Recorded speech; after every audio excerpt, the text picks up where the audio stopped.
നടന്നു തീർക്കാം അമേരിക്കയിൽ നിന്ന് റഷ്യയിലേക്ക്. അങ്ങനെ പറഞ്ഞാൽ നിങ്ങൾ വിശ്വസിക്കുമോ? ലോക ഭൂപടം എടുത്തു നോക്കിയാൽ അമേരിക്കയും റഷ്യയും രണ്ട് വ്യത്യസ്ത ഭൂഖണ്ഡങ്ങളിൽ ആയിരക്കണക്കിന് മൈലുകൾ അകലെയാണെന്ന് നമുക്ക് തോന്നും. എന്നാൽ ആ ഭൂപടം അല്പം ഒന്ന് തിരിച്ചു പിടിച്ചാൽ കാണുന്ന കാഴ്ച നമ്മളെ ശരിക്കും അത്ഭുതപ്പെടുത്തുന്നതാണ്. ലോകശക്തികളായ അമേരിക്കയും റഷ്യയും തമ്മിലുള്ള ദൂരം വെറും 4 കിലോമീറ്റർ മാത്രമാണെന്ന് പറഞ്ഞാൽ നിങ്ങൾ വിശ്വസിക്കുമോ? അതെ, അലാസ്കയ്ക്കും സൈബീരിയയ്ക്കും ഇടയിലുള്ള ബെറിംഗ് കടലിടുക്കിൽ സ്ഥിതി ചെയ്യുന്ന 2 കുഞ്ഞൻ ദ്വീപുകളാണ് ഈ അത്ഭുതത്തിന് പിന്നിൽ. ഡയോമിഡ് ദ്വീപുകൾ എന്നാണ് ഇവയുടെ പേര്. ഒന്ന് ബിഗ് ഡയോമിഡ്, മറ്റൊന്ന് ലിറ്റിൽ ഡയോമിഡ്. ഇതില് ബിഗ് ഡയോമിഡ് റഷ്യയുടെയും ലിറ്റിൽ ഡയോമിഡ് അമേരിക്കയുടെയും ഭാഗമാണ്. വെറും 4 കിലോമീറ്റർ മാത്രം അകലെയുള്ള ഈ 2 ദ്വീപുകളെ കേന്ദ്രീകരിച്ചാണ് രസകരമായ ഒട്ടേറെ ഭൂമിശാസ്ത്രപരമായ രഹസ്യങ്ങൾ ഒളിഞ്ഞിരിക്കുന്നത്. ഈ 2 ദ്വീപുകൾക്കും ഇടയിലൂടെയാണ് ലോകത്തിന്റെ ഇന്റർനാഷണൽ ഡേറ്റ് ലൈൻ അഥവാ അന്താരാഷ്ട്ര തീയതി രേഖ കടന്നുപോകുന്നത്.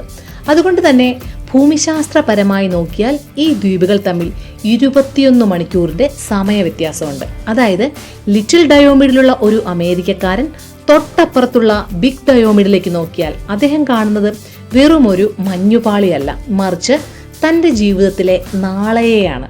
അതുകൊണ്ട് തന്നെ ഈ ദ്വീപുകളെ ഇന്നലകളുടെ ദ്വീപെന്നും നാളെയുടെ ദ്വീപെന്നും വിശേഷിപ്പിക്കാറുണ്ട്. പിന്നെ പുതുവർഷം ആഘോഷിക്കുമ്പോഴാണ് ഇതിന്റെ രസം ശരിക്കും മനസ്സിലാവുക. ബിഗ് ഡയോമിഡിൽ പുതുവർഷം ആഘോഷിച്ചു കഴിഞ്ഞ് ഏകദേശം 1 ദിവസം കഴിഞ്ഞ് മാത്രമേ ലിറ്റിൽ ഡയോമിഡിൽ പുതുവർഷം എത്തുകയുള്ളൂ. ഈ പ്രദേശം മറ്റൊരു അത്ഭുതം കൂടി ഒളിപ്പിച്ചു വെച്ചിട്ടുണ്ട്. കൊടും തണുപ്പുള്ള ശൈത്യകാലത്ത് ഈ 2 ദ്വീപുകൾക്കുമിടയിലുള്ള കടൽ വെള്ളം ഐസായി ഉറച്ചു പോകാറുണ്ട്. അപ്പോൾ ഈ 2 ദ്വീപുകളെയും ബന്ധിപ്പിച്ചുകൊണ്ട് പ്രകൃതിദത്തമായ ഒരു മഞ്ഞുപാലം രൂപപ്പെടും. സിദ്ധാന്തപരമായിട്ട് പറഞ്ഞാൽ ഒരു മനുഷ്യന് അമേരിക്കയിൽ നിന്നും റഷ്യയിലേക്ക് വെറും 20-30 മിനിറ്റ് കൊണ്ട് നടന്നു പോകാനായിട്ട് സാധിക്കും. പക്ഷേ ഇത് നിയമപരമായിട്ട് അനുവദനീയമല്ല. ശീതയുദ്ധകാലത്ത് ഈ 2 ദ്വീപുകൾക്കുമിടയിലുള്ള അതിർത്തിയെ ഐസ് കർട്ടൻ എന്നാണ് വിളിച്ചിരുന്നത്. അക്കാലത്ത് ദ്വീപുകൾക്കിടയിലുള്ള യാത്രകൾ കർശനമായി നിരോധിച്ചിരുന്നു. ഇന്നും ആ നിരോധനം നിലനിൽക്കുന്നുണ്ടെങ്കിലും പ്രകൃതി ഒരുക്കുന്ന ആ മഞ്ഞുപാലം മനുഷ്യൻ നിർമ്മിച്ച എല്ലാ അതിർത്തികളെയും വെല്ലുവിളിച്ചുകൊണ്ട് അവിടെ നിലകൊള്ളുന്നു. ഇനിയിപ്പോ ജനവാസത്തിന്റെ കാര്യമെടുത്താൽ ലിറ്റിൽ ഡയോമിഡിൽ അന്നും ഇന്നും ഏകദേശം 100ഓളം ഇന്യൂഡ് വംശജർ താമസിക്കുന്നുണ്ട്. പിന്നെ പുറം ലോകവുമായിട്ട് വലിയ ബന്ധമില്ലാത്ത ഇവർ മീൻ പിടിച്ചും വേട്ടയാടിയും ഒക്കെയാണ് ജീവിക്കുന്നത്. എന്നാൽ റഷ്യൻ അധീനതയിലുള്ള ബിഗ് ഡയോമിഡിൽ നിലവിൽ സ്ഥിരമായിട്ടൊരു ജനവാസമില്ല. അവിടെ ഒരു റഷ്യൻ മിലിറ്ററി ബേസും കാലാവസ്ഥാ നിരീക്ഷണ കേന്ദ്രവും മാത്രമാണുള്ളത്. കൊടുങ്കാറ്റും -ഡിഗ്രി തണുപ്പും നിറഞ്ഞ ഈ പ്രദേശം ഭൂമിയിലെ തന്നെ ഏറ്റവും കഠിനമായ ജീവിത സാഹചര്യങ്ങളുള്ള ഒരിടമാണ്.